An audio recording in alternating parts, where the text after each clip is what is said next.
అనుదినమన్న శ్రోతలకు మన ప్రభువును రక్షకుడై ఉన్న యేసుక్రీస్తు యొక్క సరిసాటి లేని మహా గొప్ప పరిశుద్ధమైన నామమునందు శుభములు. నేడు 2025 సంవత్సరము ఏప్రిల్ మాసము 27వ తారీఖు ఆదివారం నాటి ధ్యానాంశము చులకని శ్రమ.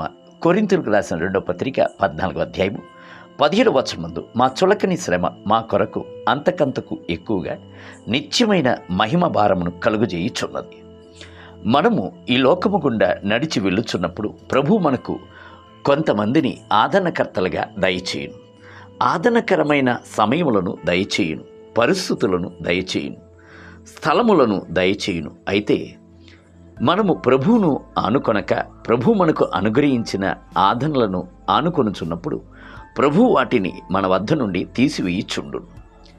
అట్టి సమయం యందు మనసు కలత చెందుచున్నది. ప్రభు దీనిని ఎందుకని ఇలా చేసెను అని వాపోవుచుంటాము. అయితే దినములు గడిచే కొలది అట్టి ఆదరణ లేకున్నను మనము జీవించగలము అను సంగతిని, అది నష్టము కాదు లాభమే అను సంగతిని గ్రహించున్నాము. మనకు వచ్చుచున్న ఈ చులకనైన ఉపద్రవము నిత్య మహిమను తీసుకుని వచ్చుచున్నది అని మనము దిట్టముగా తెలుసుకుందుముగాక. ఒక పెద్ద మర్రి చెట్టు క్రింద ఉన్న నీడలో ఒక చిన్న పూల మొక్క ఉండేను.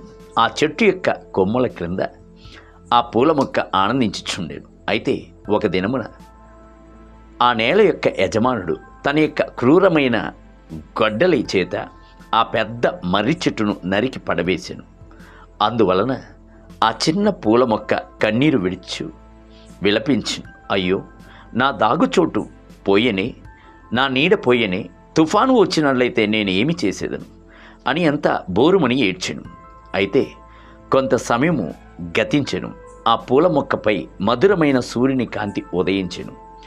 వర్షపు నీరు తిన్నగా దొరికెను. చల్లని పిల్లగాలి పూల మొక్కను ఆనందింపజేసెను. మర్రి చెట్టు పోతేనేమి, దాన్ని కలుగజేసిన ప్రభు నాతో కూడా ఉన్నాడు అని పూల మొక్క ఆదరణ ఓదార్పును పొందాను. యోనా యొక్క జీవితంను చూడుడి.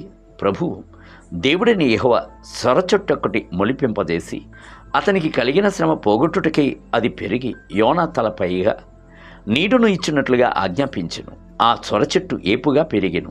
ఆ సొరచెట్టును చూచి యోనా బహుగా సంతోషించెను. యోనా గ్రంథము 4వ అధ్యాయం 6వ వచనం. యోనా సంతోషించినది వాస్తవమే. సొరచెట్టును గూర్చి సంతోషించనే గాని ఆత్మను గూర్చి భారము చెందలేదు. సొరచెట్టు కంటేను వేవేల రకముల యందు తన్ను సంతోషింపజేయు ప్రభును స్తుతించలేదు.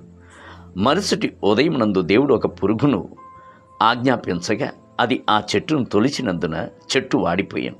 దేవుని బిడ్డలారా, ప్రభు మీకు సహాయకర్తలను ఇచ్చుచున్నప్పుడు ప్రభువును ఆనుకొని ప్రభును స్తుతించుడి. ఒకవేళ ఆదరణకర్తలు మీ వద్ద నుండి తీసివేయుచున్నప్పుడు మనసునందు నిరుత్సాహము చెందక ప్రభు యొక్క పాదము యందు మీ యొక్క భారమును మోపివేసి కనిపెట్టుకుని ఉండుడి.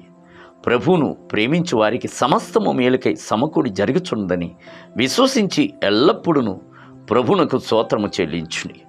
నేటి ధ్యానమునకై నేను నీ కట్టలను నెరవేర్చుకున్నట్లు శ్రమ నొంది ఉండుట నాకు మేలాయను.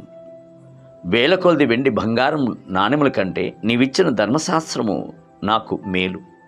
119 కీర్తన 71 మరియు 72 వచనములు. నేటి వేద పఠనము ఉదయము 1 రాజుల గ్రంథం 1 మరియు 2 అధ్యాయములు, సాయంత్రం లూకాసు వార్త 19 అధ్యాయము 28 మొదలుకొని 48 వచనములు. ప్రభు మిమ్ములను ఈ పునరుద్ధాన దినమునందు ధారాళముగా దీవించునుగాక. ఆమేన్.